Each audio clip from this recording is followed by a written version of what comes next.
Hello students, स्वागत है आप लोगों का डीडी ऑनलाइन चैनल पर। जैसा कि स्टूडेंट्स आप लोगों को पता है, अभी हम लोगों का एक सीरीज चल रहा है जो मेंसुरेशन का 2D का पार्ट। जैसे जो मेंसुरेशन में जो हमारा 2D यानी दो विमीय जो चीज़ें होती हैं उनको हम लोग इसमें सॉल्व कर रहे हैं। जैसे कि इससे प्रीवियस वीडियोज में मैंने आपको समानांतर चतुर्भुज हो गया, आपका विषम कोण समचतुर्भुज हो गया, मतलब आप पैरेललोग्राम कह लें, उसको रोम्बस कह लें, आयत से रिलेटेड हो गए, या इस तरह के जो भी पार्ट्स थे मैंने उसमें करवाए। तो आप आज के वीडियो में मैं स्टूडेंट्स आपको इक्विलेटरल ट्रायंगल, जिसको हिंदी में हम लोग समबाहु त्रिभुज कहते हैं, उससे रिलेटेड कॉन्सेप्ट्स को पहले मैं करवाऊंगा और उसके बाद फिर मैं उसके क्वेश्चन जो बेस्ड होंगे उस पर उसको मैं करवाऊंगा अपने नेक्स्ट वीडियो में। तो स्टूडेंट्स मैं आज आपको बताऊंगा कि इक्विलेटरल ट्रायंगल, जिसको आप लोग हिंदी में समबाहु त्रिभुज कहते हैं, उससे क्या क्या क्वेश्चंस मतलब क्या क्या कॉन्सेप्ट्स बन सकते हैं। पहले उन कॉन्सेप्ट्स को हम सीखेंगे क्योंकि कॉन्सेप्ट सीखना बहुत जरूरी होता है स्टूडेंट। उसके बाद उस पर बेस्ड क्वेश्चंस को हम लोग सॉल्व करेंगे। तो स्टूडेंट बिना टाइम वेस्ट किए चलते हैं, पहले हम लोग समझेंगे इक्विलेटरल ट्रायंगल कहते किसको हैं।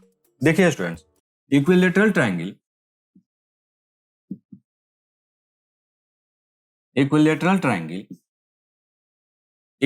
ट्रायंगल जो होता है वो पहले आप समझिए कि क्या होता है।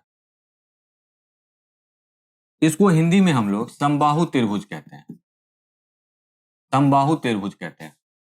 तो पहले आपको समझना होगा कि इक्विलेटरल ट्रायंगल या समबाहु त्रिभुज जिसे हम कहते हैं वो उसका मेन फंक्शन क्या होता है। देखिए स्टूडेंट, जैसे अगर मैं कहूँ इसको ए मान लो, इसको बी मान लो, इसको सी मान लो, तो सबसे पहली बात है स्टूडेंट्स आप लोग को समझना होगा कि जो इक्विलेटरल ट्रायंगल होते हैं उसके तीनों भुजाएं बराबर होती हैं, उसके तीनों साइड्स जो होते हैं वो बराबर होते हैं।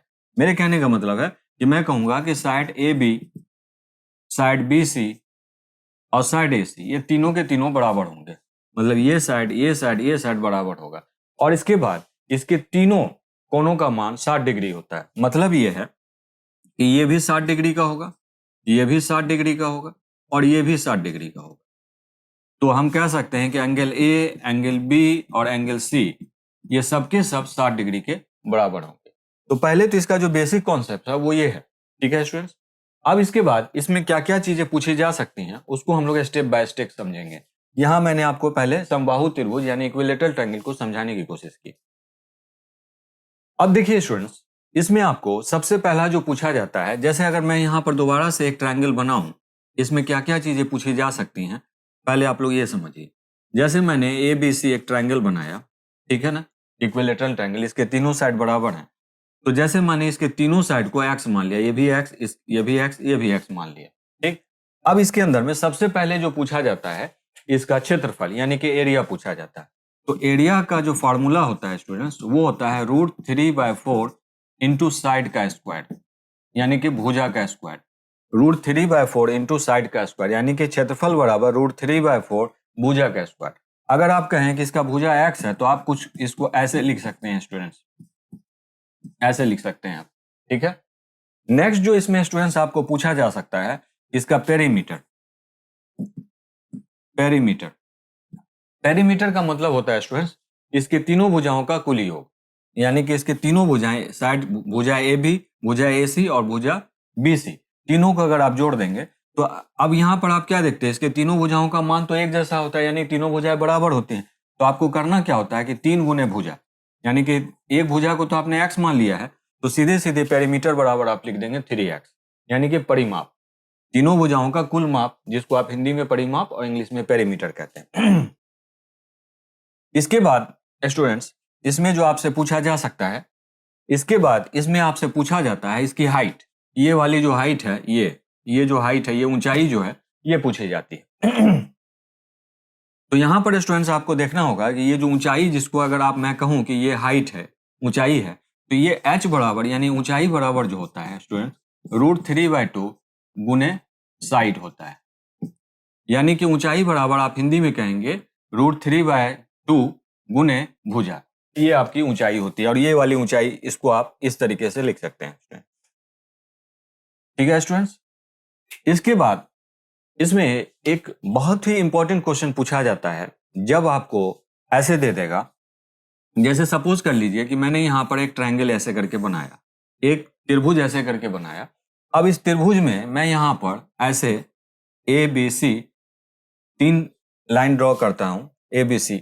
अब इस लाइन में मैं यहां पर क्या करता हूं कि एक सेंटर मान लेता हूं O, और इस सेंटर से सब जगह से मैं यहाँ पर एक परपेंडिकुलर, यहाँ से भी एक परपेंडिकुलर अभिलंब डाल देता हूँ इस पर, ये भी डाल देता हूँ, इसको आप बिल्कुल सीधा डाल दीजिए। मान लीजिए कि ये O है, यहाँ से डाल दिया, ठीक है। अब यहाँ पर हम क्या करेंगे, इसकी तीनों भुजाएं जो हैं स्टूडेंट, इन तीनों भुजाओं को तो मैंने x ही माना है, इसको भी x माना है, इसको भी x मान ले।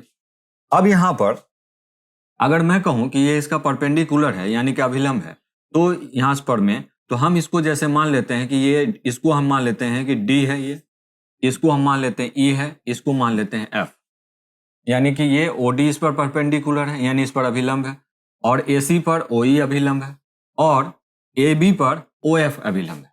तो ये जो अभिलंब होते हैं इनका क्या रिलेशन होता है। अब जैसे मान लीजिए स्टूडेंट्स कि मैंने कहा कि ये x है, ये तो इसकी भुजा है, ये भी भुजा है, ये भी भुजा है, ये भी भुजा है। अब ये जो अभिलंब है इसकी लंबाई मैंने a मान ली है, यहाँ से ये वाली लंबाई मैंने b मान लिया, ये वाली लंबाई मैंने c मान ली है, ठीक है स्टूडेंट्स। इसको थोड़ा सा मैं इधर ले लेता हूं, यानी कि OE बराबर a है, OD बराबर b है, OF बराबर c है। तो कहते हैं स्टूडेंट्स कि यहां पर जो एक रिलेशन बनता है, उस रिलेशन को मैं समझाने की कोशिश कर रहा हूं, उसको आप लोग अच्छे से समझेंगे। सपोज कर लीजिए कि मैंने यहां से इसको ऐसे करके मिला दिया और यहां से ऐसे करके मिला दिया, तो अब आप यहां क्या देखते हैं स्टूडेंट्स कि एक ट्रायंगल बन रहा है, ट्रायंगल OBC, यानी OB और C एक ट्रायंगल बन रहा है। इस ट्रायंगल की अगर हम बात करें, इस ट्रायंगल के अगर हम क्षेत्रफल की बात करें, तो इस ट्रायंगल का क्षेत्रफल क्या होगा, इस ट्रायंगल का क्षेत्रफल होगा, आपको पता है कि किसी भी ट्रायंगल का जो क्षेत्रफल होता है वो हाफ गुने आधार गुने ऊंचाई होता है, यानी half into base into height होता है। तो आप लिखेंगे इस ट्रायंगल का, ट्रायंगल OBC का जो क्षेत्रफल होगा वो होगा कुछ आपका ऐसा, हाफ गुने आधार, यानी कि आधार बराबर बेस। तो अब इसका बेस है क्या स्टूडेंट्स, देख रहे हैं आप, ये पूरा का पूरा बेस क्या है, x है, यानी कि इसकी जो भुजा क्या है वो x माना है मैंने, ये x है पूरा का पूरा। उसी तरह से इधर भी आपका x है, उसी तरह से इधर भी आपका x है, ये भी x है। तो हाफ गुने आधार गुने ऊंचाई, तो अब ऊंचाई क्या मानेंगे स्टूडेंट्स, हम b मान लेंगे, ये वाली ऊंचाई को b मान लेंगे, ठीक। फिर उसी तरीके से अगर हम इस ट्रायंगल की बात करते हैं, इस ट्रायंगल को ऐसे करके मिला दें, तो ये वाला एक ट्रायंगल बन रहा है ऐसे करके, यहां से यहां तक एक ट्रायंगल बन रहा है। इस ट्रायंगल को हम कहेंगे O, इसको आप सेंटर में यहां पे ले लीजिए, यहां पर O मान लीजिए, OAC। अब इस ट्रायंगल का क्षेत्रफल क्या हो जाएगा, ये वाले ट्रायंगल का क्षेत्रफल कितना हो जाएगा स्टूडेंट, हाफ गुने आधार, आधार तो x ही रहेगा, और इसकी ऊंचाई क्या हो जाएगी, ऊंचाई हो जाएगी a, ये वाली अभिलंब, ठीक उसी तरीके से इस ट्रायंगल की, ट्रायंगल OBA, ये जो यहां से लेकर के यहां तक एक ट्रायंगल बन रहा है, इसका क्षेत्रफल क्या हो जाएगा, हाफ गुने आधार, तो आधार तो सेम ही रहेगा, और इसकी ऊंचाई क्या हो जाएगी c, क्योंकि यहां से यहां तक आपने यहां से यहां तक c माना है, इसको c लिख लीजिए। अब स्टूडेंट आपको पता है कि ये जो तीन त्रिभुज इसके अंदर बन रहे हैं, एक त्रिभुज ये, यहां से यहां तक एक त्रिभुज ये, और एक त्रिभुज ये, इन तीनों त्रिभुजों के एरिया को यानी कि क्षेत्रफल को अगर हम जोड़ते हैं तो ये पूरे त्रिभुज के, ये जो पूरा त्रिभुज है ABC उसके बराबर होगा। तो आपको पता है कि ये बराबर, इतना बराबर हमें क्या दे देगा, इतना बराबर दे देगा √3/4। अब आपको पता है कि इसकी भुजा है कितनी, तो आपको पता है कि इक्विलेटरल ट्रायंगल का क्षेत्रफल क्या होता है, यानी समबाहु त्रिभुज का क्षेत्रफल क्या होता है, √3/4 इंटू भुजा का स्क्वायर। तो भुजा आपने क्या मान लिया, x मान लिया है, तो यहां पर आप इसको x स्क्वायर कर देंगे, यानी कि भुजा का। अब इसको आप सॉल्व करेंगे तो यहां पर सॉल्व कीजिए, अब इन सबको आप जोड़ दीजिए, तो जोड़ते हैं तो इन सब में कॉमन क्या है, हाफ एक्स, तो आप हाफ एक्स को यहां से कॉमन ले लीजिए, तो यहां पर स्टूडेंट्स आपका रह जाएगा ABC, यहाँ पर b बच जाएगा, यहाँ पर a बच जाएगा, यहाँ पर c, तो इसको आप कुछ ऐसा लिख लीजिए a + b + c, और ये आपका कुछ ऐसा बन जाएगा √3/4 इंटू भुजा का स्क्वायर। स्टूडेंट्स अब आप यहाँ से आराम से काट सकते हैं, ये x से ये कट जाएगा आपका, और यहाँ से ये 2 भी कट जाएगा, 2 दूना 4 हो जाएगा। अब स्टूडेंट्स यहाँ पर आपको निकालना है कि ये आपको कुछ कैसा दिखता है, यहाँ पर √3/2 इंटू भुजा। अब स्टूडेंट्स आपको पता है कि ये जो है ये कितने के बराबर में है, अभी आपको जस्ट मैंने वीडियो के स्टार्टिंग में बताया था कि जब हम किसी समबाहु त्रिभुज के ऊंचाई की बात करते हैं तो उसका फार्मूला होता है √3/2 गुने भुजा, √3/2 गुने भुजा। तो हम यहाँ पर कह सकते हैं स्टूडेंट्स कि किसी भी इक्विलेटरल ट्रायंगल यानी समबाहु त्रिभुज के अंदर में उसके जो सेंटर से यानी कि उसके केंद्र से जो 3 अभिलंब ढाले जाते हैं उनका योग जो होता है, उनका योग उनके उनके किसके बराबर होता है? उनके ऊंचाई के बराबर होता है। चाहे आप ऐसे ऐसे ले लें ऊंचाई, चाहे आप ऐसे ऐसे ले लें, चाहे यहां से यहां तक ले लें, उसके बराबर होता है। तो स्टूडेंट्स, आप इस चीज को आप कुछ वैसा भी समझ सकते हैं, इस तरीके से इतना बराबर आप h भी मान सकते हैं। अब यहां से अगर आपको रिलेट करना हो तो आप इजिली रिलेट कर सकते हैं चीजों को। यहां से ये इतना बराबर ऊंचाई है, तो यहां से आप कह सकते हैं कि a प्लस बी प्लस सी बराबर क्या हो जाता है? √3/2। यहां पर आप x लिख लीजिए, या यहां पर आप पूरा का पूरा यहां से यहां तक इसको ऊंचाई मान लीजिए, या आप इंग्लिश में लिख लीजिए हाइट लिख लीजिए, हाइट कह लीजिए। आप ये तीनों के तीनों आप रिलेशन बनता है। तो जब भी आपको अगर क्वेश्चन में कभी ऐसा पूछ ले कि किसी समबाहु त्रिभुज के केंद्र से उसके 3 भुजाओं पर अभिलंब डाले जाते हैं तो उनके ऊंचाई से क्या रिलेशन होगा, तो आप ये रिलेशन बैठा सकते हैं। इस रिलेशन से आपके बहुत सारे प्रॉब्लम्स सॉल्व हो सकते हैं स्टूडेंट्स। तो यहां से भी आप भुजा निकाल सकते हैं स्टूडेंट्स। भुजा बराबर आप क्या कर सकते हैं? भुजा बराबर आप यहां लिख सकते हैं कि भुजा बराबर, यहां से आप रिलेट कर सकते हैं, क्योंकि ये इतना बराबर हाइट होता है, तो हाइट को हम ये भी मान सकते हैं कि तीनों अभिलंब का कुल योग बराबर हाइट। तो यहां पर आप ऐसे भी लिख सकते हैं, एक्स बराबर ऐसे लिख सकते हैं 2a प्लस बी प्लस सी, ऐसे क्रॉस गुना कर देंगे और √3 को नीचे रख देंगे स्टूडेंट्स। तो ये रिलेशन भी निकलता है कि अगर इस तरह की कभी आपको सिचुएशन आ जाए तो वहां पर आप उसके भुजा का जो योग होगा, भुजा बराबर जो हो जाएगा उसके अभिलंब का जो योग होगा उसके 2 गुने बटे √3 के बराबर होगा। तो आप ये रिलेशन से भी आप समझ सकते हैं कि आपका जो ये बनेगा कुछ ऐसा बनेगा। ठीक है स्टूडेंट्स, तो जब भी आपको क्वेश्चन पूछे तो आप ये रिलेशन बैठा सकते हैं। इस तरह के क्वेश्चन एसएससी में या इंडियन रेलवे वगैरह के जो एग्जाम्स होते हैं उसमें पूछे जाते हैं। तो इसलिए मैंने इसको आपको डिटेल में समझाया, थोड़ा कॉन्सेप्चुअली समझाया है, इसको आप लोग अच्छे से समझने की कोशिश करेंगे।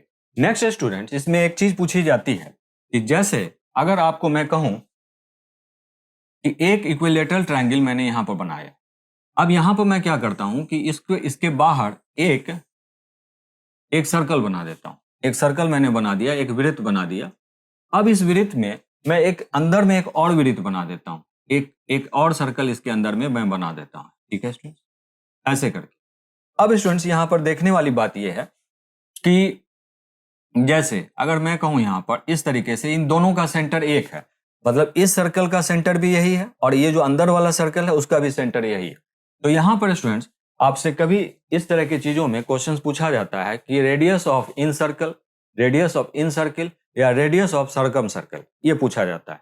यानी कि अंतःकेंद्र की त्रिज्या, हिंदी में कहे तो अंतःकेंद्र की त्रिज्या का मतलब होगा कि जब किसी इक्विलेटरल ट्रायंगल के अंदर में कोई एक वृत्त बनी हो और उसकी त्रिज्या पूछी जाए तो उसको आप radius of in circle Hindi में कहेंगे, इंग्लिश में कहेंगे, और हिंदी में कहेंगे अंतःकेंद्र की त्रिज्या। और अगर किसी सर्कल के अंदर में अगर इक्विलेटरल ट्रायंगल बना हो तो वैसी स्थिति में अगर आपसे पूछा जाए कि उसका त्रिज्या क्या होगा, यानी कि रेडियस ऑफ सर्कम सर्कल, या अंतःकेंद्र की जगह पर परिकेंद्र कह सकते हैं, बाहर की त्रिज्या, बाह्य त्रिज्या कह सकते हैं आप। तो मैं यहाँ पर कुछ आपको समझाने की कोशिश कर रहा हूँ, इसको आप लोग अच्छे से समझेंगे। जैसे स्टूडेंट्स मान लीजिए कि मैंने इसको ABC मान लिया, ये तीनों ये जो इसके जो टॉप हैं इसके 3 शीर्ष को मैंने ABC मान लिया, और यहाँ से मैं एक एक करके एक सेंटर मान लेता हूँ, इसको मैं O मान लूंगा। ये जो सेंटर है O, अब यहाँ से मैं एक लाइन ऐसे खींचूंगा, और फिर मैं एक लाइन ऐसे खींचूंगा, और इसको मैंने O मान लिया। अब यहां से भी इन सब से भी मैं एक लंब यहां पर ऐसे करके डाल दूंगा। यहां पर मैं इसको हटा रहा हूं थोड़ा सा, आप यहां पर ऐसे करके डाल दीजिए, ये सटा हुआ रहेगा थोड़ा सा, इसको आप यहां पर ऐसे करके ऐसे मान लीजिए, ये सटा हुआ रहेगा। यहां से भी आप इसको ऐसे मान लीजिए। अब ये जो है, ये जो 3 जो बन रहे हैं, अब ये चूंकि सबका मैंने O मान लिया है। अब देखिए यहाँ पर स्टूडेंट्स, यहाँ समझने वाली बात ये है, इसकी जो भुजा है इस इक्विलेटरल ट्रायंगल की, समबाहु त्रिभुज की, इसको मैंने तो x माना है, ये तीनों ही साइड से x है। ठीक, अब यहां पर मैंने O मान लिया, सबका सेंटर है, यानी कि बाहर वाले सर्किल का और अंदर वाले सर्किल का केंद्र तो एक ही है। अब मैं यहां पर क्या करता हूं, इसको मैं D मान लूंगा, इसको मैं E मान लूंगा, इसको मैं F मान लूंगा। ठीक है स्टूडेंट्स, तो आप यहाँ क्या देखते हैं, यहां पर देखते हैं कि ये जो बाहर जो सर्कल बना हुआ है इसके अंदर इक्विलेटरल ट्रायंगल यानी कि समबाहु त्रिभुज बना है। तो इस कंडीशन में अगर मैं कहूं कि ये वाला जो सर्कल है इसकी त्रिज्या क्या होगी, तो आप कहेंगे इसकी त्रिज्या क्या हो जाएगी, OB हो जाएगी, या आप कह लीजिए OC हो जाएगी, या कह लीजिए OA हो जाएगी। अगर मैं कहूं कि अंदर वाला जो सर्कल है तो वो किस में है, इस समबाहु त्रिभुज ABC के अंदर में ये वाला सर्कल बन रहा है, तो इसकी त्रिज्या क्या हो जाएगी, इसकी त्रिज्या OE हो जाएगी, या OD हो जाएगी, या OF हो जाएगी। तो यहाँ पर यही पूछता है कि अगर आपसे पूछ ले कि OB बराबर क्या होगा और OE बराबर, तो उसको आप कैसे निकालेंगे। तो यही आज मैं आपको निकालने का तरीका समझाऊंगा कि आपको निकालना कैसे है। अब देखिए स्टूडेंट्स, यहाँ पर आपको सबसे पहले समझना पड़ेगा कि जैसे आप यहाँ पर क्या देखते हैं, ये AB बराबर क्या है, AB बराबर आप यहाँ पर देखते हैं कि एक तो यहाँ से ये लंब सीधे सीधे खींची गई है, तो यहाँ पर आप कहेंगे कि AB जो है, यहाँ पर AB आपको यहाँ पर क्या दिखता है, AB बराबर x है, AB बराबर आपको x दिखता है। अब यहाँ पर अगर मैं कहूँ कि ये BD तो BD क्या हो जाएगा, BD बराबर हो जाएगा, ये चूंकि यहाँ से यहाँ तक तो x है तो BD का मान क्या हो जाएगा, यहाँ से यहाँ तक x/2 हो जाएगा, यानी आधा हो जाएगा। ये इसको मीडियन है, ये आप कह सकते हैं कि माध्यिका है जो इसको दो बराबर भागों में बांट रही है, तो आप सीधे सीधे कह देंगे x/2 हो जाएगा। ठीक, अब स्टूडेंट्स आपको यहाँ पर निकालना क्या है, यहाँ आपने BD का मान निकाल लिया, BD निकाल लिया, ठीक है स्टूडेंट्स, और यहाँ पर आपने AB तो आपका दिया ही हुआ है। अब इस ट्रायंगल में ये वाला जो ट्रायंगल यहाँ पर बन रहा है, ये वाला ट्रायंगल में यहाँ पर आपने BD का मान निकाल लिया, अब आपको OB निकालना है, और OD क्या हो जाएगा वो आपको यहाँ पर निकालना है स्टूडेंट्स। यहाँ पर स्टूडेंट्स सबसे पहले आपको AD का मान निकालना होगा। AD बराबर क्या होगा आपको वो समझना होगा। AD बराबर होता है स्टूडेंट्स, आपको पता है AD बराबर जो होता है, ये AD आपको अभी जस्ट मैंने बताया था कि जब भी आप देखिए कि ये जो AD है ये क्या है, ऊंचाई, और अभी आपको जस्ट मैंने समझाया था कि जो ऊंचाई होती है किसी भी समबाहु त्रिभुज के अंदर में AD वो कितना होता है कि √3/2 गुने साइड के बराबर होता है, यानी भुजा के बराबर होता है। लेकिन आज हम लोग देखेंगे कि ये कैसे निकल करके आता है। तो स्टूडेंट्स हम लोग यहाँ पर क्या करेंगे, इस ट्रायंगल के ये वाला जो ट्रायंगल है AB और D जो है, ADB जो आप ट्रायंगल है, उस ट्रायंगल के तहत हम लोग देखेंगे कि इसका मान हमें निकालना है AD का। तो AD बराबर क्या हो जाएगा स्टूडेंट, अब यहाँ पर इस ट्रायंगल के अंदर में स्टूडेंट्स आप क्या देखते हैं कि ये इस तरह से अभिलंब डाला गया, तो ये AB जो है ये तो कर्ण की तरह से काम कर रहा है, और ये इसका आधार है, और ये इसकी ऊंचाई है, तो ऊंचाई बराबर क्या हो जाएगा, हम सीधे सीधे ऐसे कह सकते हैं स्टूडेंट कि कर्ण का स्क्वायर यहाँ पर लिख देंगे, कर्ण का स्क्वायर में हम क्या करेंगे, माइनस कर देंगे आधार का स्क्वायर, माइनस कर देंगे आधार का स्क्वायर, तो आधार मैंने क्या माना x/2, तो अब यहाँ पर हम क्या करेंगे कि ये हमारा क्या हो जाएगा x², ये x² हो जाएगा, ये x²/4 हो जाएगा। तो स्टूडेंट्स आप इसको ऐसे सॉल्व कर सकते हैं, ये 4x² हो जाएगा, अब 4x² में x² घटाएंगे तो 3x² हो जाएगा। अब 3x² में तो 3 रह जाएगा और 4 का वर्गमूल कितना हो जाएगा 2, तो ये आपका कुछ ऐसा हो जाएगा। तो आप देख सकते हैं स्टूडेंट्स कि ऊंचाई बराबर हमें यहाँ पर निकल के आ गया √3/2 गुने साइड, यही बात है। अब स्टूडेंट्स हमें यहाँ पर करना क्या है कि जब हमें ये बात पता चल गया कि ये √3/2 है, अब हमें अगर मान लीजिए कि इस OD का मान निकालना है, इस OD का मान निकालना है, ये OD निकालना है। पहले हमें करना क्या है स्टूडेंट्स कि जो इन सर्कल है, यानी कि जो इस इक्विलेटरल ट्रायंगल के अंदर में, इस समबाहु त्रिभुज के अंदर में जो ये सर्कल है उसके अंतः त्रिज्या हमें निकालनी, अंतः त्रिज्या। तो अंतः त्रिज्या बराबर क्या हो जाएगा OD। अब स्टूडेंट्स आपको पता है कि OD बराबर हम क्या लिख सकते हैं, अब इस पूरे की लंबाई तो हमें निकल के आ गई है, यानी AD का मान हमें पूरा का पूरा निकल के आ गया √3/2 गुने x। तो हम क्या कर देंगे, और x को मैंने क्या माना, भुजा माना है, तीनों समबाहु त्रिभुज, ये जो समबाहु त्रिभुज इसके तीनों भुजा की लंबाई सबकी x, तो हम यहाँ पर देख सकते हैं उन्हें x। अब हम यहाँ क्या करेंगे स्टूडेंट, इसको 1/3 यानी कि 1/3 से हम इसको गुना कर देंगे। अब आपको समझ में ला रहा होगा कि 1/3 से मैंने इसको क्यों गुना किया, तो मैं समझाता हूँ स्टूडेंट। याद रखिएगा कि किसी एक समबाहु त्रिभुज के अंदर में जब कोई एक माध्यिका आप खींचते हैं, जो एक माध्यिका होती है यानी मीडियन होती है, तो वो मीडियन क्या करती है कि ये जो दो पार्ट है ना, यानी कि आप कह सकते हैं ऐसे समझिए कि मैं यहाँ पे लिख रहा हूँ कि AO और OD ये 2 और 1 के अनुपात में बढ़ता है, ये 2 और 1 के अनुपात में बढ़ता है। यानी कि ये जो मीडियन है, ये जो केंद्र पर जो ये बनती है, ये यहाँ से यहाँ तक की लंबाई और यहाँ से यहाँ तक की जो लंबाई होती है वो 2 और 1 के अनुपात में होती है। तो अगर मैं कहूं कि पूरे AD की लंबाई मुझे निकालनी है, तो AD की लंबाई क्या हो जाएगी, AD बराबर हो जाएगा OA प्लस में OD, यानी यहाँ से यहाँ तक और यहाँ से यहाँ तक की लंबाई। अब आपको पता है AO 2 है, तो ओडी क्या है 1, तो ये आप कह सकते हैं कि ये इसकी कितनी यूनिट हो जाएगी, एडी बराबर 3 पार्ट हो जाएगा, यानी कि 3 हो जाएगा, दोनों को आप जोड़ देंगे तो यहाँ पर मुझे वही करना था कि ओडी जो है इस पूरे पार्ट का, इस पूरे लंबाई का कितना है, 1/3 है। तो इस चीज को आप कैसे लिख सकते हैं स्टूडेंट्स, इस चीज को आप ऐसे भी लिख सकते हैं कि जब आपको इस तरीके से लिखा जाएगा तो आप इसको सॉल्व करेंगे तो आप क्या लिख सकते हैं कि इसको आप ऐसे भी लिख सकते हैं कि x/2√3, x/2√3, इसको आप ऐसे भी लिख सकते हैं। क्यों, आप यहाँ पर देख लेंगे, मैं बता देता हूँ कि इसको जब आप सॉल्व करेंगे तो आपका कुछ वैसा ही निकल के आ जाएगा। जैसे आप सपोज कर लीजिए कि मुझे इसको सॉल्व करना है, अब मुझे इस फॉर्मेट में लाना है, तो आप इसको ऐसे कर सकते हैं रेशनलाइज करने के लिए, परमयीकरण करने के लिए। तो आप क्या लिखेंगे स्टूडेंट्स, यहाँ पर आप ऐसे कर सकते हैं कि x√3 हो जाएगा, ये x√3 हो जाएगा, और 3 कैंसिल हो जाएगा, और 3 कैंसिल हो जाएगा तो 3 हो जाएगा, 3 2 6 हो जाएगा। तो क्या इसके बराबर हुआ या नहीं हुआ?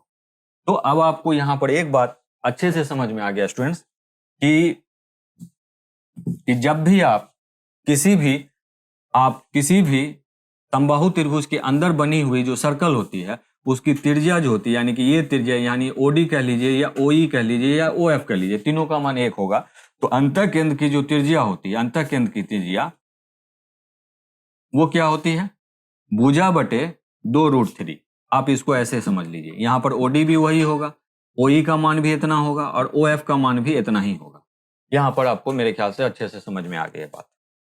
अब यहीं पर स्टूडेंट्स, यहाँ तो हम लोगों ने ये सीखा कि जब किसी समबाहु त्रिभुज के अंदर में कोई एक सर्कल बना हुआ होता है तो उसका अंतः केंद्र यानी रेडियस ऑफ इन सर्कल जो होता है वो कैसे निकालते हैं, उससे अभी हमें फाइनली पता चल गया। जैसे अभी हम लोगों ने देखा कि ओडी का मान हमें क्या निकला, भुजा बटे 2√3, ये हमारा निकला।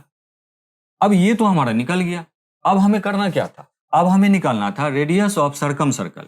रेडियस ऑफ सर्कम सर्कल यानी कि जो समबाहु त्रिभुज है उसके बाहर बना जो विड्थ है उसकी त्रिज्या कितनी होगी, यानी कि आप कह लीजिए कि ओबी कह लीजिए या ओसी कह लीजिए या ओए कह लीजिए, बात बराबर ही है।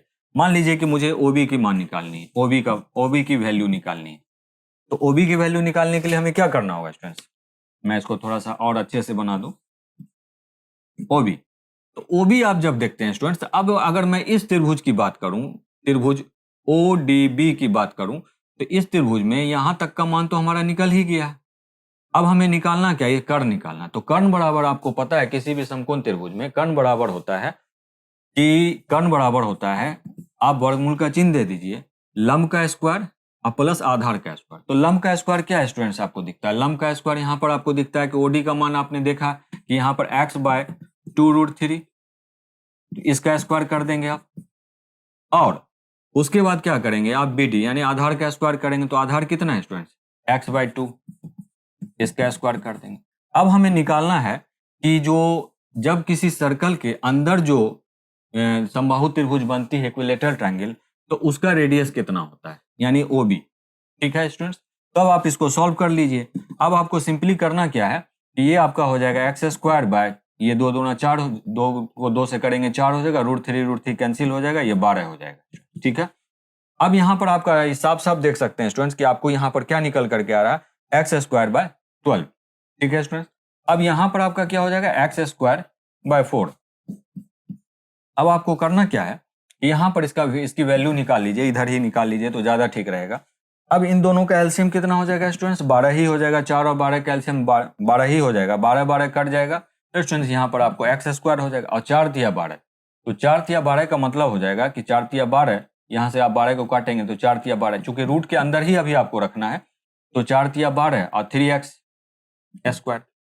अब स्टूडेंट्स आपको यहाँ से मैं इधर की तरफ ला रहा हूं, यहाँ पर आप इसको ऐसे लिख लेंगे, तो ये 3x² और x² बराबर क्या हो जाएगा, 4x², और ये आपका 12 आ जाएगा। तो यहाँ से आप इसको काट दीजिए 4×12। तो स्टूडेंट्स आप फाइनली कह सकते हैं यहाँ x²/3 हो गया, तो x² है तो एक आपका तो बाहर आ जाएगा x, और √3 अंदर ही रह जाएगा। तो आपको यहाँ पर क्लियरली पता चल गया कि जब हमारे पास फाइनली पूछा गया कि एक सर्कल जो एक समबाहु त्रिभुज के बाहर बना हुआ है, तो उस कंडीशन में जो इसकी त्रिज्या होगी यानी ओबी का मान वो कितना होगा, भुजा बटे √3।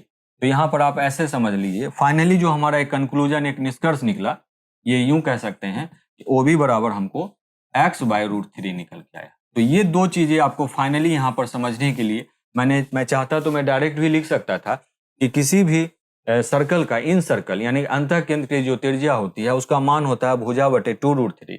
लेकिन आप लोगों के मन में ये हमेशा रहता है कि ये आखिर आता कैसे है। तो यही चीजें मैंने पूरी समझाने की कोशिश की है। हालांकि ये आपको समझना है, ये कॉन्सेप्ट्स के लिए मैंने आपको समझाया है। और इन्हीं सारे फॉर्मूलेस को, सूत्र को आप आगे के क्वेश्चंस में जब नेक्स्ट वीडियो में कराऊंगा तो उनमें आपको इस्तेमाल करना है। दो बातें मैंने इससे पहले भी बताई। तो यहाँ पर आपको मेनली दो बातें याद रखना है कि अगर अंतः केंद्र की त्रिज्या पूछेगा, अंतः केंद्र क्या हो गया कि किसी समबाहु त्रिभुज के अंदर जो सर्कल बनी होती है उसको अंतः केंद्र कहते हैं।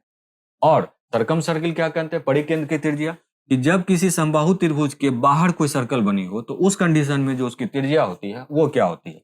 तो यहाँ पर ओडी बराबर आप लिख लेंगे भुजा/2√3, ये फार्मूला निकल के आया। और परिकेंद्र की त्रिज्या यानी रेडियस ऑफ सरकम सर्किल, वो क्या हो जाएगा आपका, ये हो जाएगा भुजा/√3 यानी ओबी। अब यहाँ पर आप दो बातें आपने क्लियर कर ली, यानी कि ओडी कह लीजिए। यहाँ पर एक बात ध्यान रखिएगा कि ओडी या ओई या आपका ओएफ, ये सबके सब सबका मान कितना होगा, इन तीनों का ही मान इतने के बराबर होगा। ठीक उसी तरीके से यहाँ भी स्टूडेंट्स, यहाँ भी ध्यान रखिएगा कि ओ बी, ओ सी और ओ ए ये सबके सब बराबर होंगे। तो आप मतलब कहने का मतलब ये है कि ओ ए कह लीजिए या कह लीजिए आप ओ सी, ये सबके सब, ये भी, ये सबके सब और ये भी, ये सबके सब भुजा/2√3 2√3 नहीं बल्कि √3 के बराबर होगा। तो आपको मेनली ये दो फार्मूला याद रखना है। अंतः केंद्र की त्रिज्या का हो जाएगा भुजा/2√3 और परिकेंद्र की त्रिज्या हो जाएगी भुजा/√3। तो ये दो फार्मूला आपको कैसे निकलता है ये मैंने आपको यहाँ पर आज समझाने की कोशिश की।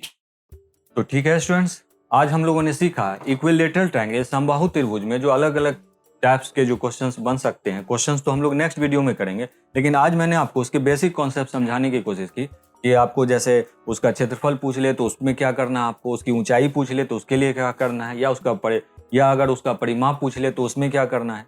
ठीक है, या अंतः केंद्र की त्रिज्या पूछ ले, रेडियस ऑफ इन सर्किल, या परिकेंद्र की त्रिज्या पूछ ले, रेडियस ऑफ सर्कम सर्किल, या उसके सेंटर से, किसी समबाहु त्रिभुज के सेंटर से जो 3 अभिलंब खींचे जाते हैं उन अभिलंब का कुल योग बराबर क्या होता है, वो आपको मैंने यहाँ पर समझाया।